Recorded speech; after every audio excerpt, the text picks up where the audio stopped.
everybody. Welcome to another episode of All the WrestleManias. I'm your co-host, Tim Hackman. And I'm Rich Sigwald. We're here back in the studio. We're excited to get into it again this week. We've got a good one for you. We're going to talk about the very first two episodes of Monday Night Raw, number 1 and number 2, all the way back from 1993. So we hope you've enjoyed our recent episodes on Capital Punishment. That was a We Were There episode. On WrestleMania 24, aka your first WrestleMania in high definition. And we hope you'll stick around and get into this one with us. So that siren you hear going is just to let you know that Monday Night Raw is on. We're in the Manhattan Center. There's a lot of yelling, and we are excited. Are you excited, Rich? I'm excited because we're live, we're raw, we're uncut. Hey, who told you that? Hey, stop peeking. As they remind us every 30 seconds during the shows. Yeah. Well, you don't want anybody to forget that this is live. Also, it's from New York City. Also, it's Monday night.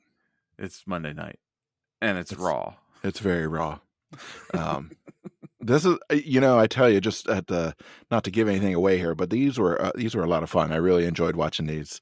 I don't think I was watching when these came on originally, so I missed the initial debut of Raw, but I probably started paying attention not too long after this, to be honest, because at least the look and feel kind of seemed familiar a little bit to me. Yeah, these are some special episodes for me. These are, I have told the story multiple times in several episodes. This first episode that we watched, January 11th, 1993, is the episode that my mom found and infamously called down to me to tell me that wrestling was on and I should turn it on. And that's when I turned in to see Koko Beware versus Yokozuna in a very brief match. Very brief. But this is the start of it all. Like, while this isn't WWF's first primetime television show, they used to have WWF Primetime, which began airing in 1985, and it aired right up to the week before Monday Night Raw, and Monday Night Raw replaced it. What night was that on? I think it moved around some, but I do believe it was at least on Mondays at the very end of its run. Was it in prime time? It was, and so it was actually kind of more of a talk show with wrestling clips added in, and they would have roundtable discussions of the current feuds and stuff like that. And so that's what made Monday Night Raw so different to all the previous wrestling presentations, was that the storylines played out before you. It wasn't like old wrestling shows to where they would show you the match from a house show and then they'll talk about they're getting angry at each other because blah, blah, blah. He cost them the title, blah, blah, blah, blah, blah kind of stuff. You literally saw everything in the storytelling. Yeah, it was a show rather than tell, which is way more compelling. My initial wrestling product of choice as a kid would have been the Superstars of Wrestling, which aired on Saturday mornings, at least in our market. And it was, like you said, it was there were some studio segments that were all pre-taped, and then there were matches that were taped from various venues during the week or weeks prior, and they just sort of filled you in on the storyline around the edges. But it brings it almost like a soap opera, right? Like you're finding out what's happening as the characters are finding out what's happening. So there's kind of an extra element of suspense and excitement to it that way. Right, and many of these shows were also live, so you didn't know what was going to happen, which was also very different. The other thing that I would watch as a kid was the studio wrestling from Jim Crockett Promotions and World Championship Wrestling, with that classic Earth shot space background and all the Ric Flair promos there, and the Arn Anderson Four Horsemen classic stuff, and the in studio wrestling, it was all shot on a sound stage, and you would have the Rock and Roll Express come out and beat someone up for 30 seconds, and then the crowd goes crazy with the double drop kick. But this is cold, and the start of the very first Monday Night Raw is exactly that. It's a cold open with no theme music. No, nothing. Just Sean Mooney outside of the Manhattan Center, arguing with Bobby Heenan because Bobby Heenan has been replaced, and he's trying to get into the building, and he's been banned. That's a fun little spot, and it continues through the first Yeah. episode and into the second episode. Curious about how many episodes beyond that it goes, but if we know it, at least Bobby doesn't get in that building for the first two anyway. Right. And so that was a big thing, was that like Bobby Heenan and Gorilla Monsoon are no longer hosting and carrying you through the wrestling show. You now have live ringside commentary that is helping you tell the story. Actually, shades of Saturday Night Live, I thought, in sort of the presentation, both with the cold open and then when they do go to the credits, just the look and the feel and the music, the sort of the graphics, and some of it may just be the time, but they have video of, I wrote down Razor Ramon, Undertaker, and Bret Hart, all kind of cut in with the credits. Yeah. So you know who their big stars are. This is, it's a pretty impressive top of the roster for this particular period of time. So it's a cool product. Like, I can imagine watching this at the time and being sort of instantly hooked and wanting to know what's going to happen next. Yeah, I that is an interesting thing that you mentioned with the comparison to Saturday Night Live, just because the theme music is very similar to like the Saturday Night Live theme, very saxophone heavy, little rock and roll kind of cool sound. It's a little edgy, it's a little counterculture, it's underground feeling. Especially that crowd is fired up and it's young and it's a little out of control feeling.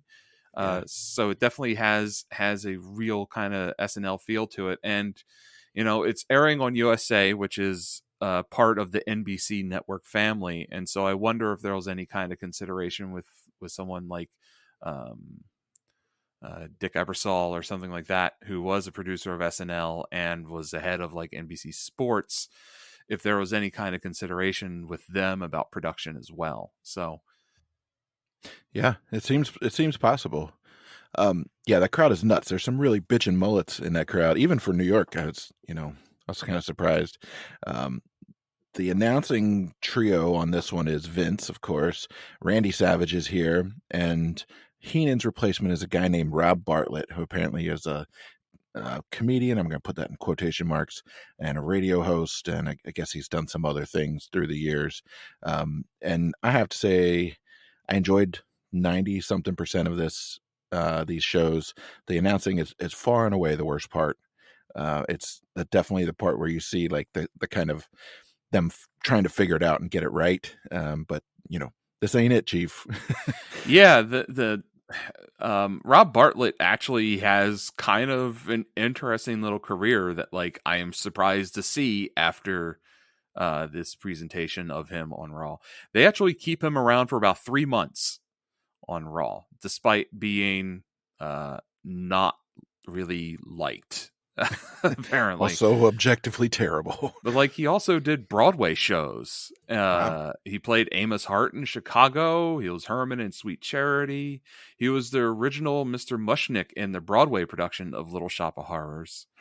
And he was in The Odd Couple with Nathan Lane and Matthew Broderick.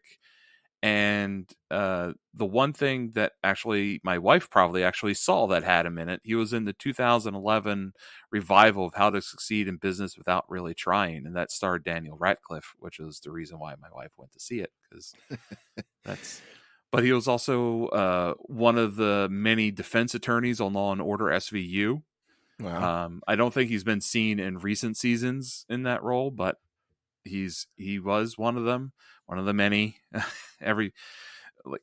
SVU is like the United States version of Doctor Who. Like every actor that is American has been on SVU, Law and Order, just like every British actor has been on Doctor Who. Yeah, so he's actually been around, and like he originally was like an impressionist and comedian on the Imus in the Morning radio show. But I'm a Howard Stern fan, so Imus can get fucked. Yeah. Anyway. Yeah, he's not great here. We'll call out some of his antics a little bit. Oh, he's just trying a little too hard, We've talked a little bit about heel commentators on other shows and how sometimes there's room for heel commentary to to be kind of in the mix and fun. There's also a level of obnoxiousness where it really takes away from the product, and I think he gets pretty close here and probably steps over that line a little bit.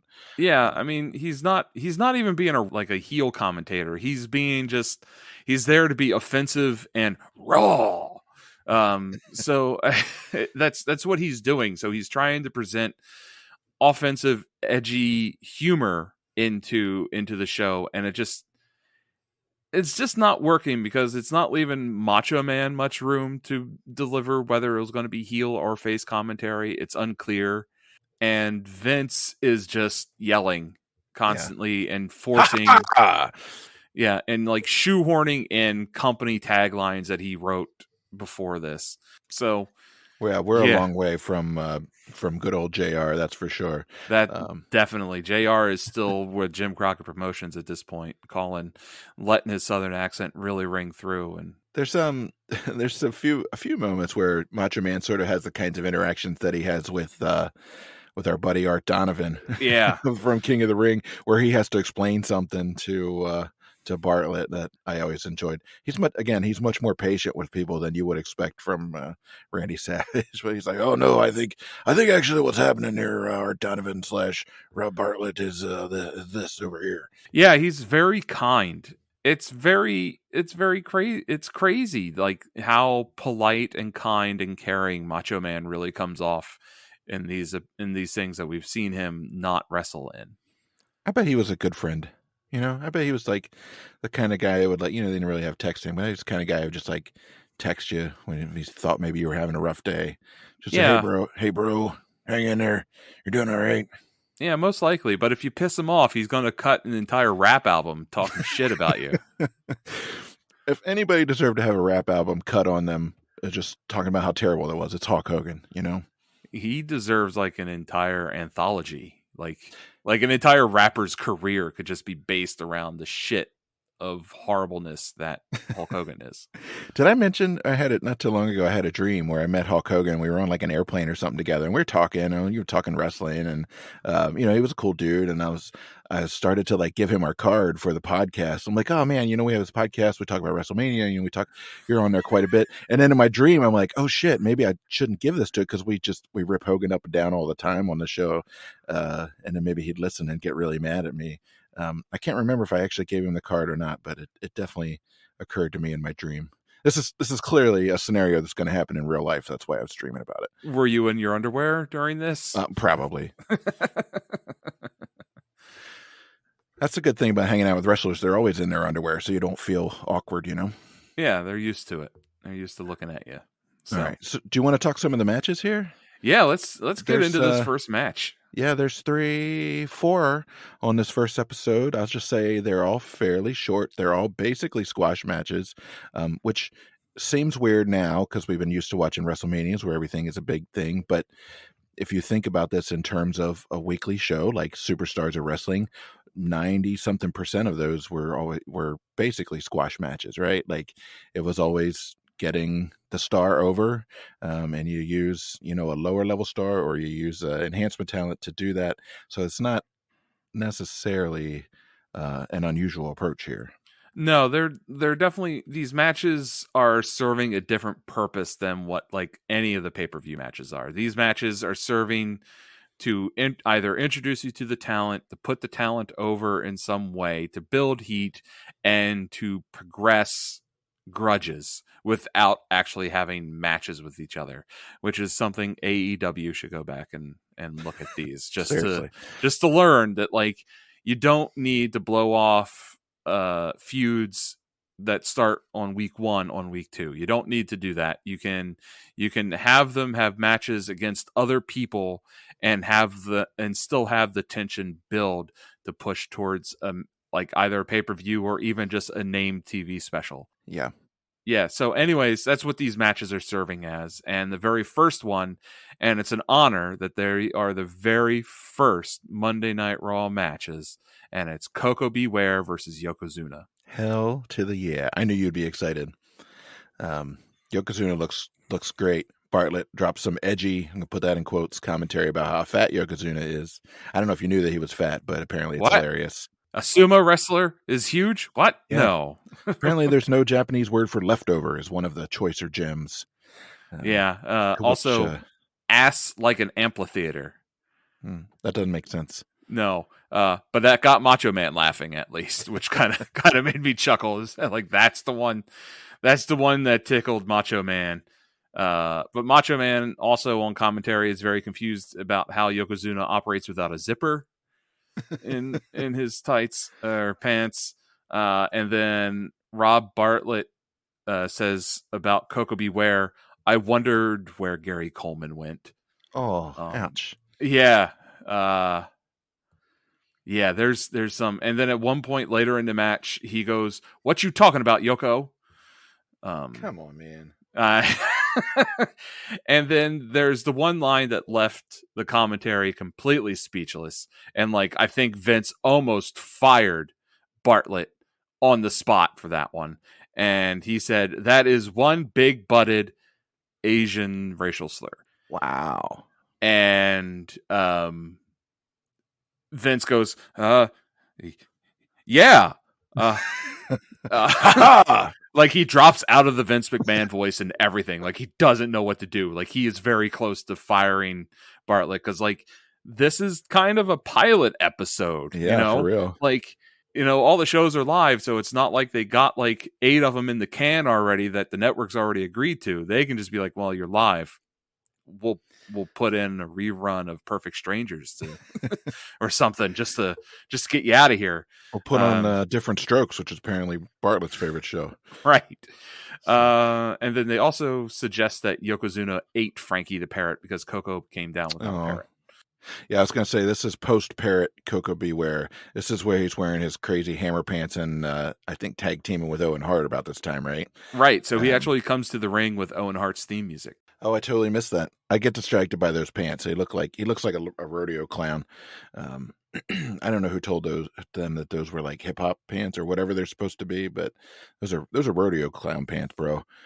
But this is this is a short one. Coco gets some decent drop kicks, but then Yokozuna runs through that big leg drop, the corner splash, the bonsai drop in the corner.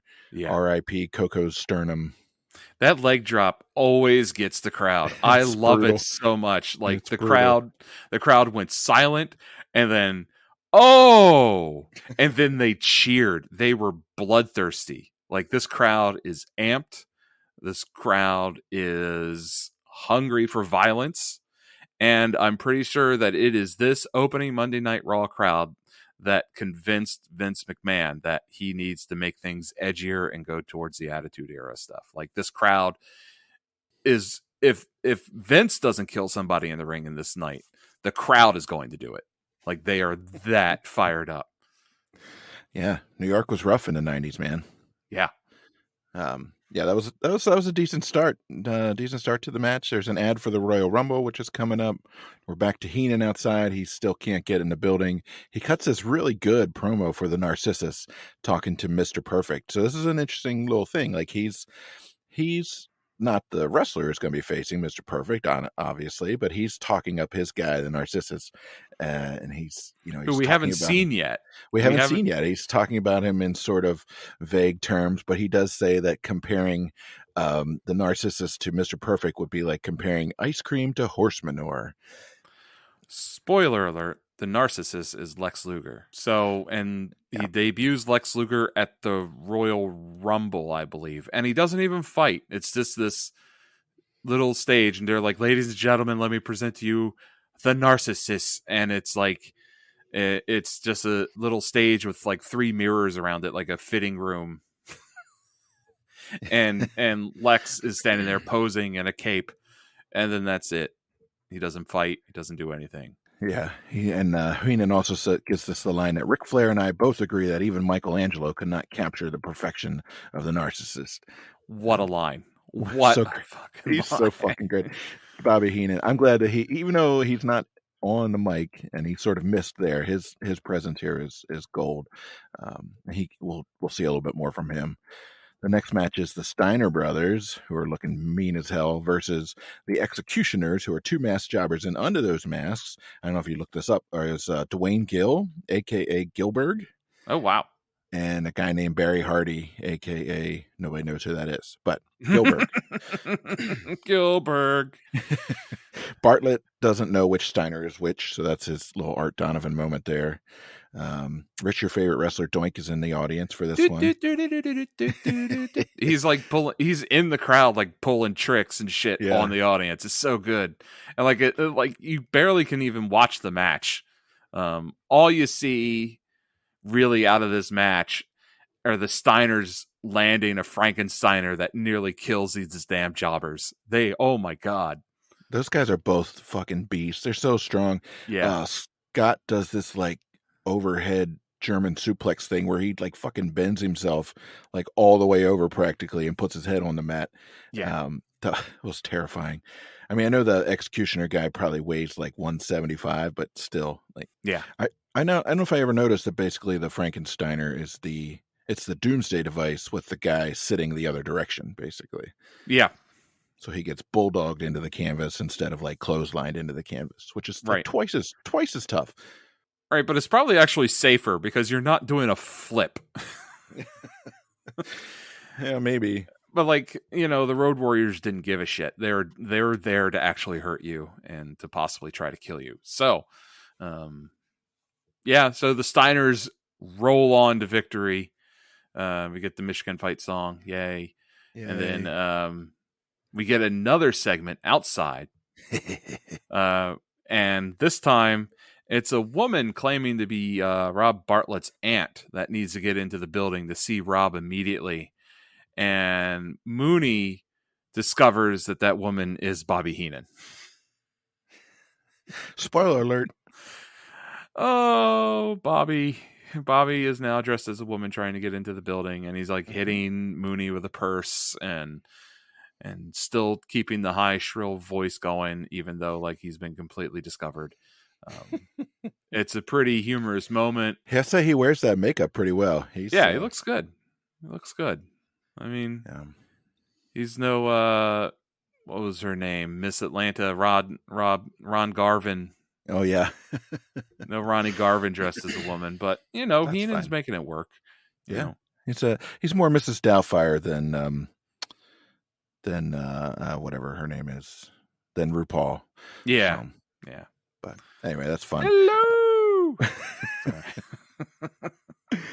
Then we get an interview with Razor Ramon. Holy shit, what a stud! That guy. He's oozing machismo, as they like to say. That's for sure. Yeah, among other things. Yeah. I don't know if machismo is just like grease and sweat, but it's working. And he cuts his promo against Bret Hart because him and Bret Hart are going to be having a match at the upcoming Royal Rumble for the title. And Razor is like, I might not be able to get to you, Bret, but I'm able to get to Owen. And then they show footage of Razor beating up Owen in the locker room. And so like, you're getting this, like, you're actually seeing the story unfold before you.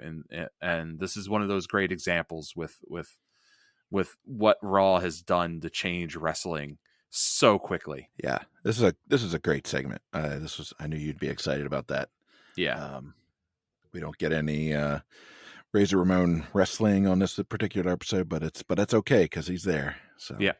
The next match is Shawn Michaels versus and I didn't catch the name at first. I had to go look it up, and I just wrote down Tron. I think he's wrestling Tron. Turns out this guy's name is Max Moon, aka Conan. Conan, a very young Conan in I'm just going to put futuristic in quotes costume. Yeah. He looks like Tron cosplay a little bit. Yeah, this didn't last long.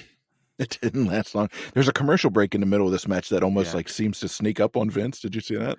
Yeah, so they had production issues with that. It comes out of nowhere that it's a promo for this Headlock for Hunger charity event that they're having, and it's like Tatanka talking to us about making sure people don't starve, and he's gonna beat people up, and then is this the one that also has like the Undertaker in it? No, that one's later.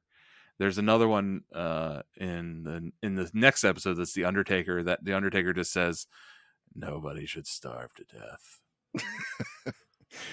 Thanks, Undertaker. I prefer to kill them myself. Right. Anyways, Max Moon versus Shawn Michaels. It's over. I Yeah. wrote down here. I says I realize I don't have much to say about the wrestling here, but it almost seems not the point. It's the whole package. It's getting the stars on TV.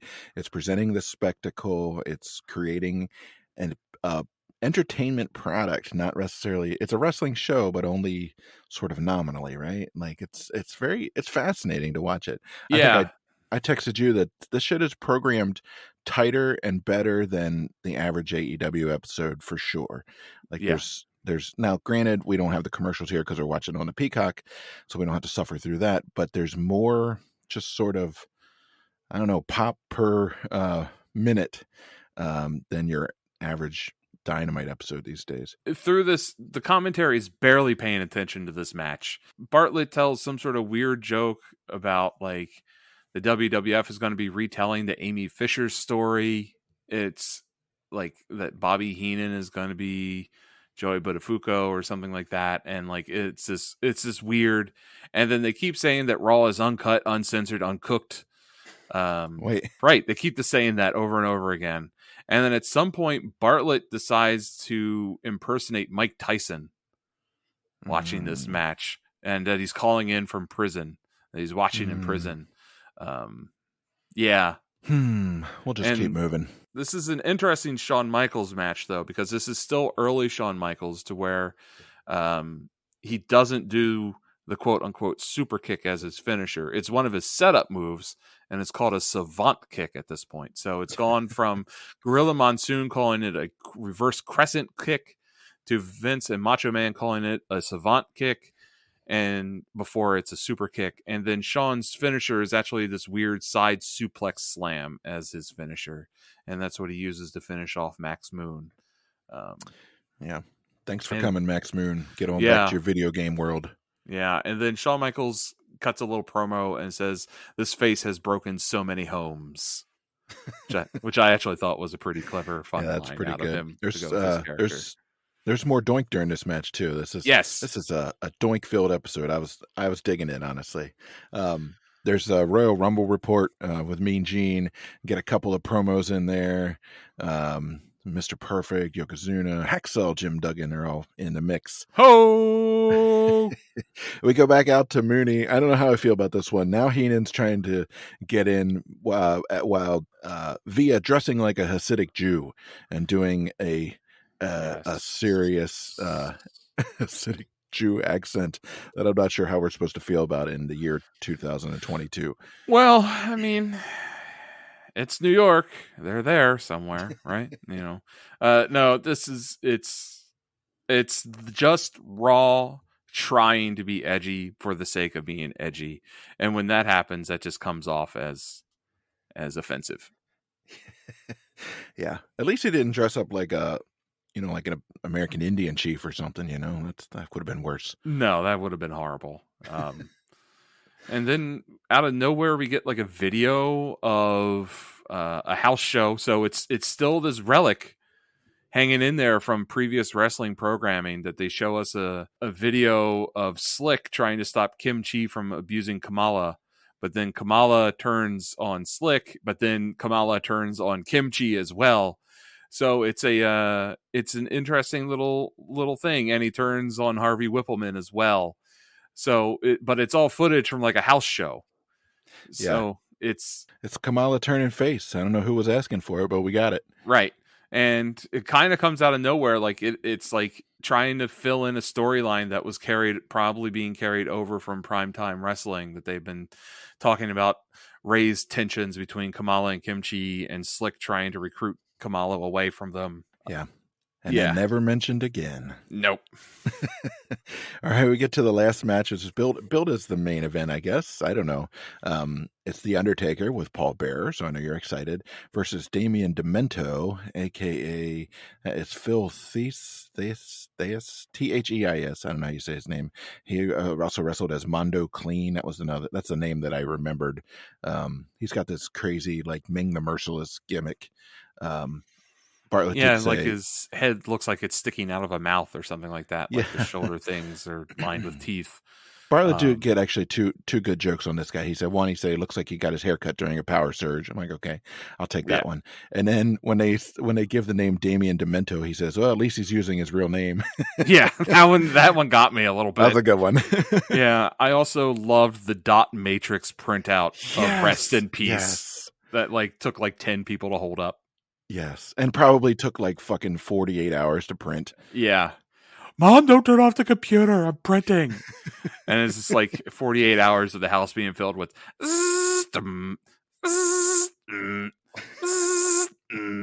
this over and over again as it prints line by line by line. The dogs barking, people crying, dad's loading the shotgun. It's a lot. Yeah, so I mean, this is a main event because it's two named people facing against each other, but they treat Damien like a jobber, which is kind of sad. Yeah.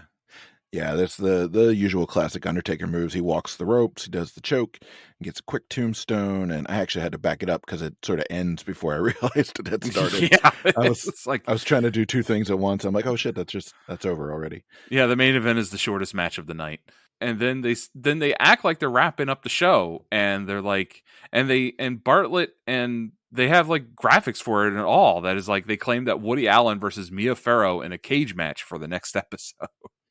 Edgy. What? It's raw, Rich. It's edgy and raw. It's uncooked, uncensored. Yeah. It's raw as my butthole after 14 chili cheese dogs. And so that feels like it's going to be the end. But then we have Crush coming out to confront Doink, who's been fucking around with the audience all night. And making children cry.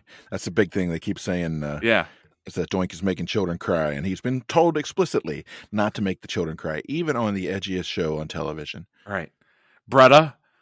Crush, brada. Yeah, Crush calls Doink bra 400 times during this 30-second segment. He's the proto Owen Wilson. He's amazing. This is great. Why they didn't let him talk in Demolition. He has a bizarre accent. I assume it's a Hawaiian thing. I don't know. I would assume so, because he is actually Hawaiian. So yeah, he's the Hawaiian Crush and brada. And he tells Doink, brada, I don't care about your arm injury, brada. I'm going to beat you up. You need to stop making the children cry, brada. Brada, you're in trouble, brah. Brada, you're in trouble. I'm going to beat you up, brada. So this is the start of the Crush Doink feud of legend that gets at what WrestleMania is that? Where that's WrestleMania 9, the double doinks. Yeah, double doinks, man. And they mirror each other in the ring, and so top notch. Absolutely. And then that is what they use to end the show, which is kind of a weird way to end the show. Right as the credits are about to roll, Mooney tells Heenan that he can finally get inside now. He lets the security guard wave him in, and then they go immediately to the credits and cut to black. So what a sucker. Apparently there was a dark match of Crush versus Bam Bam Bigelow that's not on the Peacock. Oh man, that actually be pretty damn good. I know. Did you notice in a couple of the camera shots there was some very well dressed folks in 3-piece suits and nice dresses in the balcony, and I was wondering if there were maybe network executives there to witness the first show to make sure that nothing goes too crazy or anything like that, because they're just giving Vince McMahon open live air. Yeah, maybe. I mean, fortunately, they probably couldn't hear the commentary up there, right? Yeah. So, from their perspective, it probably looked all right. Yeah, I hope so. There's just a weird clown in the audience screwing around with people, squirting hope them with you guys water. Like clowns. Yeah. I mean, it's a fucking knockout for the first episode, I think. Yeah. I mean, there's a little bit of weird production stuff, and there's some awkwardness, but it's I'd be hooked. If I watched that and the second episode and I were an executive, I'd be like, yes, 200 more episodes of this, because they could probably produce them dirt cheap. They take up an hour. They'll pull in advertisers for that key demographic. Yeah, I mean, it's got to be ridiculously cheap for them to actually produce. It's just an hour of airtime, and it's in a small theater in New York for quite a while before they start taking it on the road. They start moving around.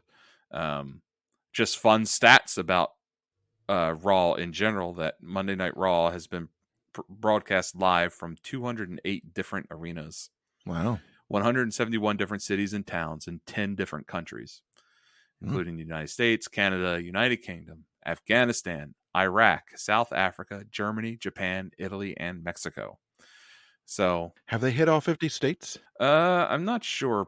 I can't imagine they've been to Alaska or Hawaii. Like it's just fucking expensive to get stuff there to do it. Yeah, you know, that's true. But like just starting off in the Grand Ballroom at the Manhattan Center, which is just a small little theater, and then eventually for a while they discover that it's really difficult to do live every week, so they start taping some in advance, and like every third show ends up being live. So that's interesting.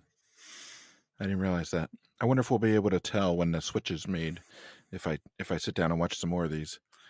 Probably, because you'll probably notice the same people. And also in that first Monday Night Raw in the front row, Superfan Vladimir is there. Oh, is he? That's awesome. Yeah, he's there. Do you think, did they sell tickets to this, or did they give them away like Saturday Night Live or like Letterman or something? I think they actually sold the tickets for this. Like it was sold as an actual event. So yeah, this is I'm sure there's some comp tickets in there. I'm sure. There always is. Episode number 2, January 18th. I'm ready. I was actually just looking for the results of episode 2 to see if there were other dark matches. Let's see here. The webpage that has these results is not great. There's an awful lot of... Okay, here we go. So yeah, we got the same team on commentary. Heenan is still trying his best to get in this damn building. Bartlett and Savage and Vince are down the side. They start this one by Bartlett tearing up a picture of Bobby Heenan and saying, "Fight the real enemy," which you can look that up in Sinead O'Connor and Saturday Night Live right around this time. So edgy. It's edgy. It's so edgy. Like Law and Order, ripped from the headlines. And then he goes over to SVU and he gets ripped from the headlines some more. He's been at the cutting edge all this time. Then Randy Savage gets blindsided by the Repo Man, who steals his hat, which is just uncalled for. And the Repo Man later says that Macho didn't pay for his hat. Can you repossess a hat? Apparently you can. And like Macho Man is like really selling up this ambush. He's fucking pissed. Yeah. He's distraught about it the entire night. Yeah. And what is the worst part of this whole thing is that for a while we're just stuck with Vince and Bartlett on commentary and they don't know what to say to each other. Vince is probably giving him, sort of under the breath things to not make any more really racist comments. Yeah. So the first match on this card is Mr. Perfect, yay, versus Terrific Terry Taylor, who's not in his Red Rooster gimmick anymore, sadly. I don't know what happens, actually. Flair interferes and Perfect gets the win. Did you take any notes on the actual action, though? It's just that Perfect was dominating most of the match, and like Mr. Perfect was like doing this like great, like he was moving around the ring and jabbing at Taylor and like keeping him off balance and stuff like that. So it was like it was a really good classic Mr. Perfect match of like really like ring tactics and stuff like that, as they would say. And then during that match, Bobby Heenan calls in on the phone to talk shit about not being on commentary. And I agree with him that he should be on commentary. Yeah. I'm glad that they don't give up on that joke after just one episode, though. You've got a good gimmick like that. Let's milk that sucker, Yeah. And this match ends actually with a pretty cool little sequence of events. Flair ambushes Perfect outside the ring, pushes Perfect into the ring. Taylor goes to give him a standard suplex, but Perfect wiggles and does a little reversal and turns it into the Perfect Plex himself and gets the 1-2-3 on Terry Taylor. Man, he's so impressive. Yeah. There's some ads with Bret Hart is shilling for Ico Pro, which is available at GNC, probably not anymore, and Macho Man shilling for Slim Jims, which everybody loves. That's a classic ad. Yeah. It's So fun. It's fun to see those. the Slim Jim thing is actually kind of interesting. So the contract was with Macho Man to do the ads on whatever show Macho Man is on. And so when Macho Man jumps to WCW here in a little bit, the Slim Jim ads start running on Nitro instead of Raw. And so if you ever go and watch Nitro at some point, you will see the same Slim Jim ads that run on on Raw here, even though it's like 2 years later. So it's a fun little thing to follow around. Is wherever the Slim Jim ads are is where Macho Man is. So. That's funny. I kind of offended that Slim Jim just thinks they can just swap audiences like that, and that all wrestling audiences are going to be into spicy meat stick snacks. I don't think they're wrong. Yeah, you're probably right. I like spicy meat snacks. Anyway, there's a Vince and Brett interview next. I'm very excited about this. He's calling out Razor Ramon as a scumbag. He goes on and on about how Razor Ramon's worse than a scumbag. He's like worse than the scum in the bottom of the barrel. You'd actually have to lift up the barrel to see the kind of scum that Razor Ramon is, because he's under the barrel. That's how scummy he is. He slapped Brett's father, apparently, who's in his 70s, and that will not stand, obviously. Yeah, I mean, this stops short of like Brett just calling him a human piece of shit. Like it's pretty cutting words coming out of Brett there. And then this is when we have the Undertaker headlock on Hunger, no one should starve to death promo, which is appropriate and pretty much on the button. Yeah. There's let's see. Yeah, that's right. It's the Somalia Relief Fund is the thing. Hunger better watch out because Randy Savage is on the case. Yeah, this is the period where everybody cared about Somalia and Mogadishu, when like prior to this they didn't even know Somalia was a place. Yeah, that didn't turn out so well. No. Next up is I actually wrote down Marty Jannetty versus some dude. I just wrote Marty Jannetty crushes some jobber. So it's Glenn Ruth, who is okay. Look, check this out. There's Glenn Ruth, who's actually the headbanger Thrasher or Thrash. Oh, interesting. Yeah. Look at the shit you learn on this episode. Yeah, what an educational program we put on here. Yeah, so this is to elevate Marty Jannetty, as we were talking about. A lot of these matches don't serve to deal with feuds, but to forward them along, to forward the story. And so this match is to elevate Jannetty into his Intercontinental Championship challenge to Shawn Michaels that is coming up at the Royal Rumble. Yeah, I love how short these matches are.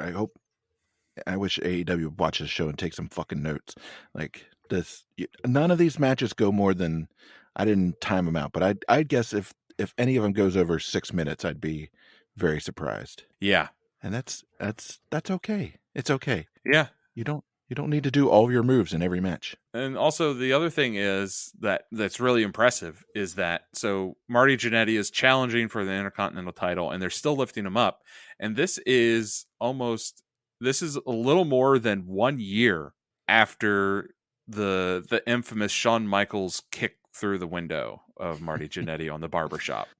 So that happened on January 11th, 1992, and this episode is January 18th, 1993. So they've been letting this simmer for a year. You know, that's unheard of anymore, actually, except for in WWE, where now it takes 3 years before you can get a match with Roman Reigns if you call him a bad name. So modern wrestling, take a look. They you know, they're making the audience wait, and that makes you tune in every week to see where the story is going to progress to, and not just be like, oh, well, they got in an argument backstage, so next week they're going to fight.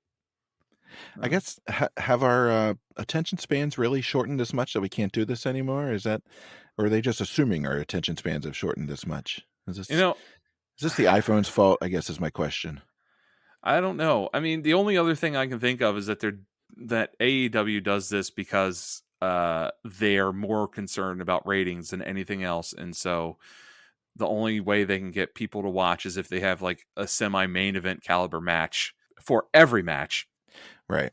And every match must have like a clean result, and that's really what I hate. Like this, I know this is going to come out in several weeks, but we just had Jungle Boy versus Jay Lethal on Dynamite, and Jungle Boy just gets a clean win on Jay Lethal, which that pushes up Jungle Boy a bit, but it buries Jay Lethal so Mm-hmm. badly. And he was just holding a belt, and now they're just like trashing him again. So it's like, we should have had a dirty finish on that, or a Yeah. disqualification. Heaven forbid a disqualification ever happens in an AEW match. Well, you'd have to have rules first, and they don't have any rules. True. So, They don't enforce the rules at all. yeah, I would do cartwheels if a match ended in a count out on Yeah. AEW. Oh my I'd God. I'd call everyone I know. I'd call people who are dead and tell them about it. Yeah, like this is a past episode. Was it Moxley has Sammy Guevara up on the ropes forever, and Yeah. like Bruce Remsburg just stops counting. Like, he's on the ropes. That's not That's counting. Yeah. you're not allowed. Like, he hits 5 and then he just stops counting. It's just for show. Right. Anyways. Yeah, no, like I said, there's some super tight programming here, and you can say all you want about the WWE product these days, and it's gotten bloated. It's does a lot of the things that we don't like that AEW does, honestly, like stretching things out way too long.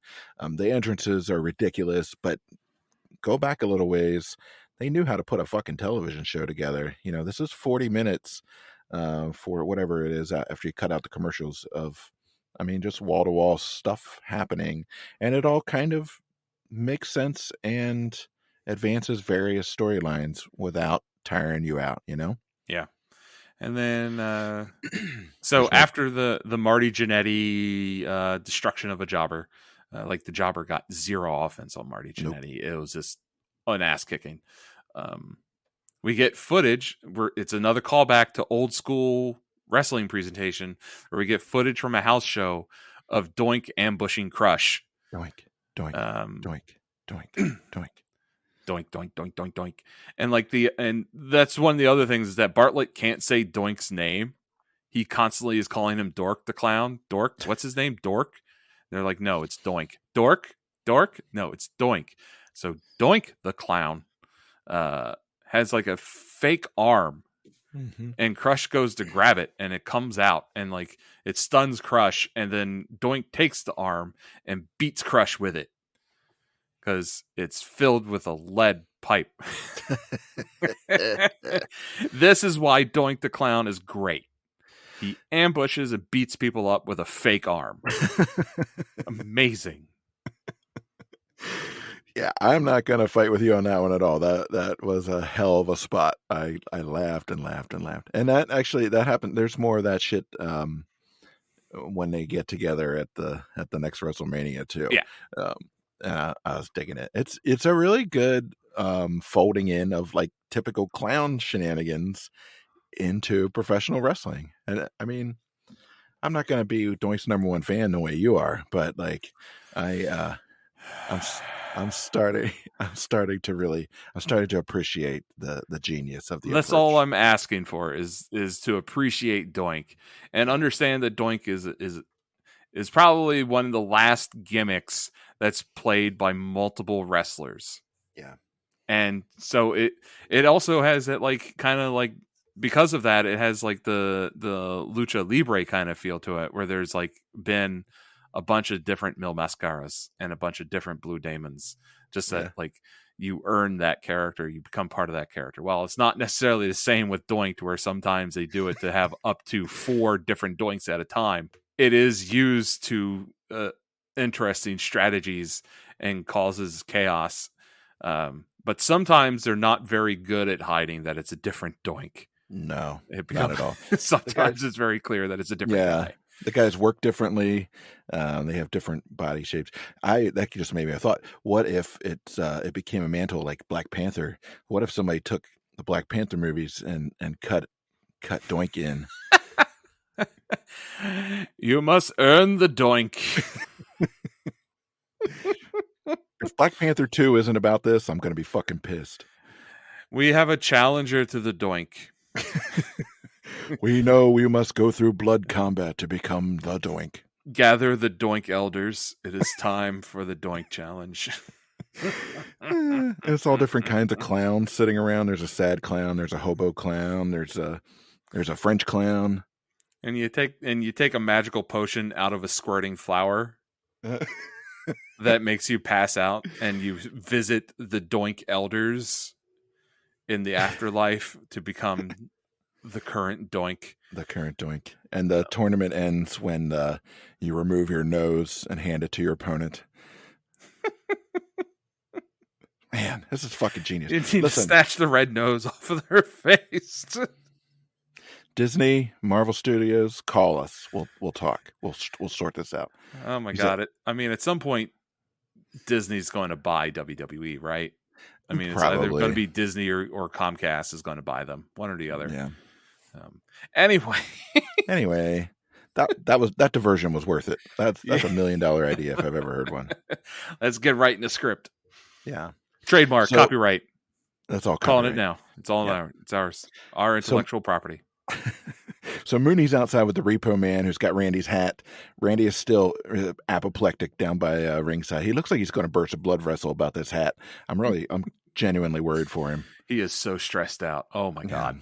He's a sensitive guy, as we've established. That's my hat, brother. And this is where Repo Man says that Macho Man was late on his payments on his hat, and that's why the Repo Man took it. What kind of financing options do you think is available on a hat? I don't know. I'm sure they charge. There's 1.9 APR on it, probably. Yeah, maybe it's like a 90 days, same as cash, 0%. Yeah, from JCPenney. If you buy it during Hatathon, you get a good deal. You can use your Sears card. Anyway, I'm feeling punchy today. It's Friday.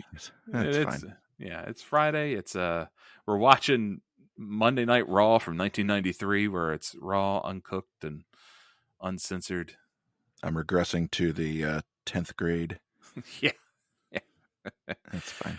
So the last match on the second episode here is Tito Santana and his El Matador gimmick. Yay, Tito versus Ric Flair. I'm super excited about this. So I'll just note that the Battle Royal at Royal Albert Hall that we watched a while back. This was the match of the night. This was a match of the night, and that took place in October of the same year. Yeah. This is January now, so just keep that in mind. They've been maybe not feuding this whole time, but at the very least in each other's orbit enough to have another match like 9 months later.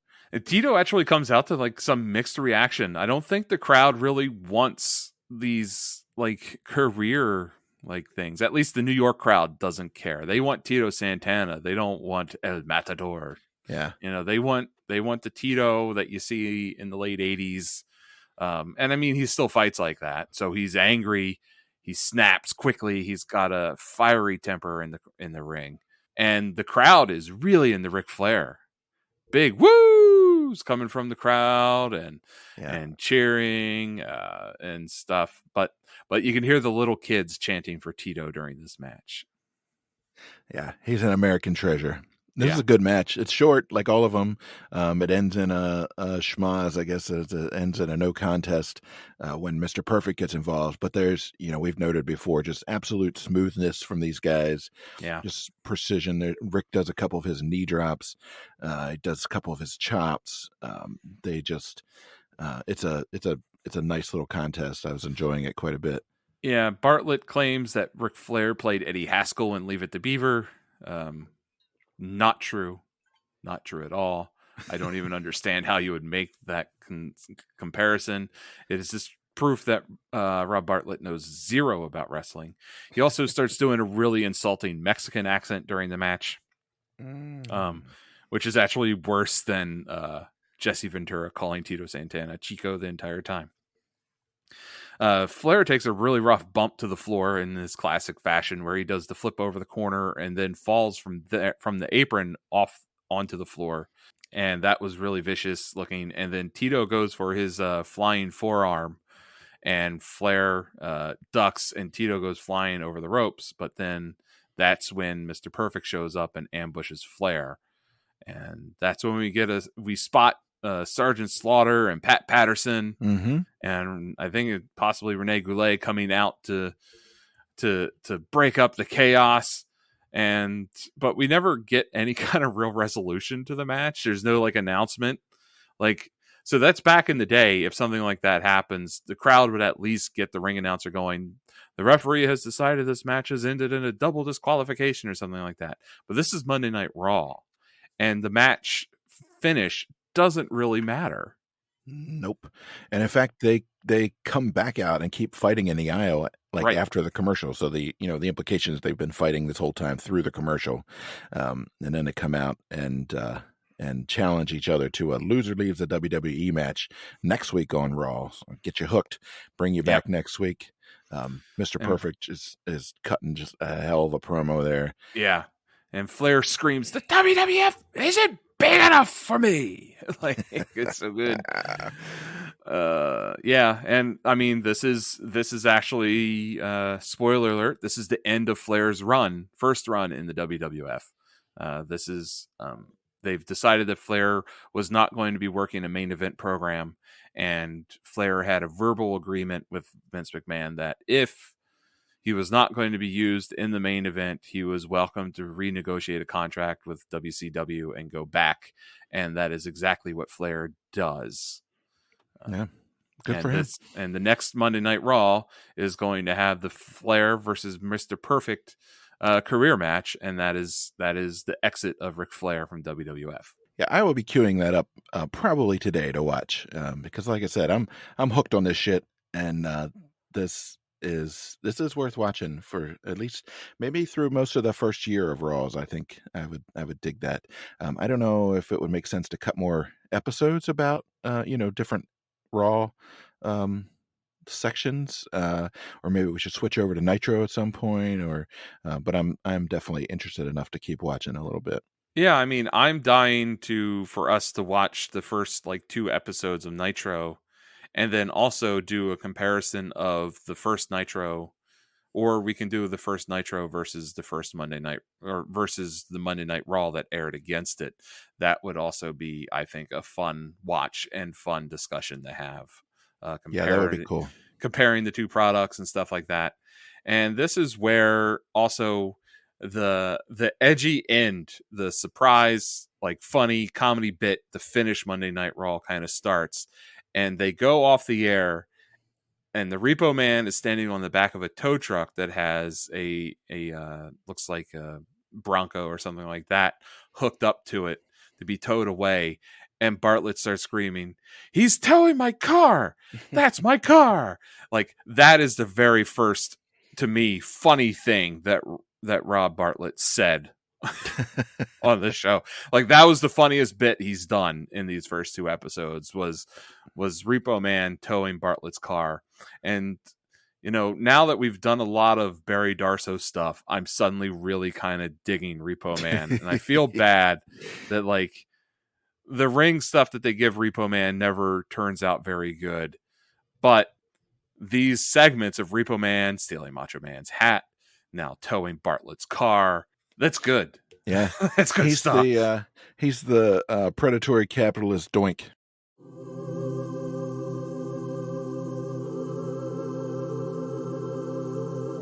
As we do every episode, we like to just take a minute to pay tribute to the performers that we've seen who are no longer with us. So our in memoriam for Raw episodes 1 and 2 from January of 1993 include Randy and Macho Man Savage, Bobby the Brain Heenan, Yokozuna, Mr. Fuji, Razor Ramon Scott Hall, Paul Bearer, ring announcer Howard Finkel, Brian Crush Adams, Bam Bam Bigelow, James Kamala Harris, Sensational Sherry Martel, Mr. Perfect Kurt Hennig, Mean Gene Okerlund, Matt Bourne, who is Doink, and WWE executive Pat Patterson.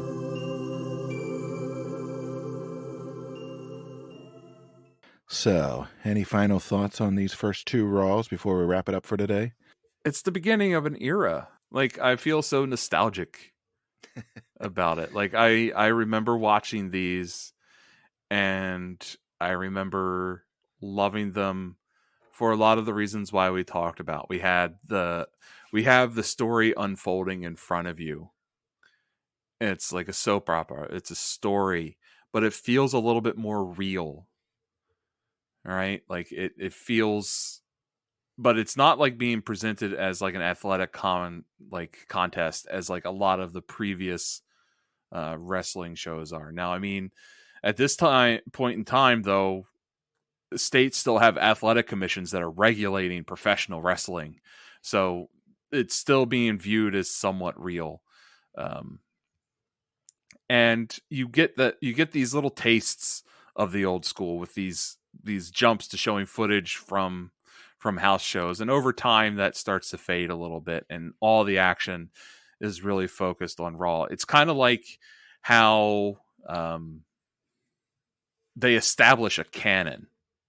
Like, instead of having like these piecemeal stories that have to get told to you on like a weekly afternoon show, or like a Saturday morning or a Monday night talk show format, the story is presented to you in real time. It's they establish a canon, they establish a storyline and a running thread that starts here on January 11th, 1993, and is still going almost 30 years later at this point.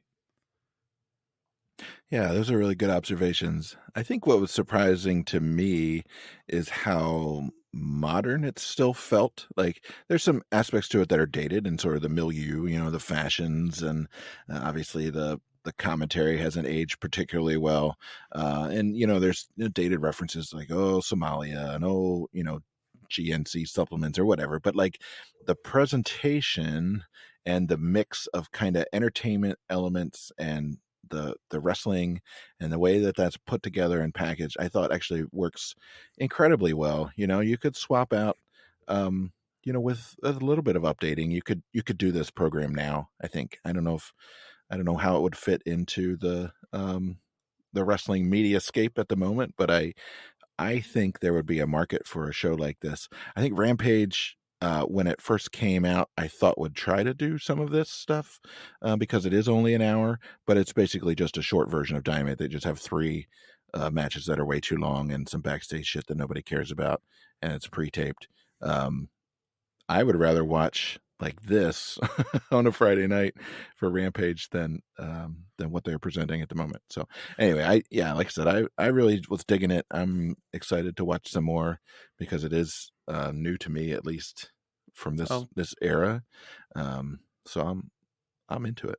Yeah, you hit on something, that this is now the template for the modern wrestling show.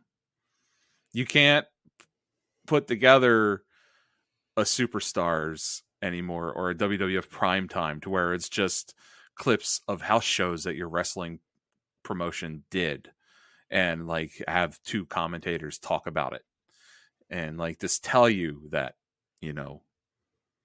Macho Man and Jake the Snake are angry at each other. Like, that wouldn't fly anymore.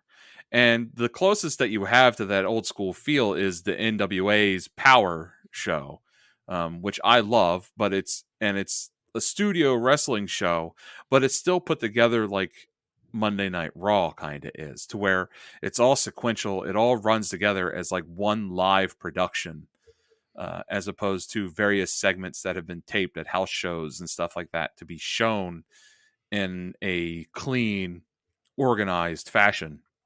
And so professional wrestling has come to expect to look edgy and to push boundaries and to be more of a live presentation as opposed to clean segment shows. And the WWE, for a long time still had those segment shows, but they'd be frequently taped like the hour before Monday Night Raw. Like, they would have Sunday Night Heat and stuff like that. That would be half and half. So they would be right. A couple matches that were filmed as dark matches, and then some pre-taped segments in the back. But the modern day show is it. We watched it. We watched the very first one. We saw the origin of modern wrestling in these episodes, and I think that is something very fascinating and something that I feel like should be talked about more and broken down. Like, an Yeah. analysis of like, because you can see the Attitude Era happening in the show some, even though the Attitude Era is still 3 years off. You can see why this would be so immensely popular and grow to where they would need to do full arena shows, why they would add a second hour. You can even see why they would add a third hour of this. You can see why they would then add a Thursday night show, because a whole week has to transpire before you get any forwarding of the storyline again, because all the storyline action happens on the show. And so Right. the crowd, the fan base needs another show eventually. And of course, so SmackDown comes along. You can see why this has been on the air for 30 years, because I think this is a wrestling show. These two, at least, are wrestling shows they can show to a person that is not yet a wrestling fan and convince them to start watching. Yeah, agreed. Well, I hope that folks have enjoyed just kind of taking this walk back to us, just as Rich said, the origins of the modern wrestling TV program. I think it really is a momentous thing, and I've enjoyed going through it. Thanks for talking about it with me, Rich. Thanks for listening, folks. As always, you can find us on the web at allthewrestlemanias.com. You can check us out on Twitter at WrestleManiaPod. We love hearing from you. You can shoot us an email at allthewrestlemanias@gmail.com. You can also find our Facebook and Instagram accounts out there. We're easy enough. Just search for All the WrestleManias. We've always got something going on in those accounts. Usually good conversation with our listeners and wrestling fans. Rich posts some fun wrestling memes. I try to tweet mean things at current wrestling stars that we don't like. Not too mean, but occasionally. Young Bucks. Young Bucks, we're talking to you. Yeah. So I hope you will, check us out and get in touch. So for the moment, though, I'm your co-host, Tim Hackman. And I'm Rich Sigwald. We're saying so long, and we'll see you soon, everybody.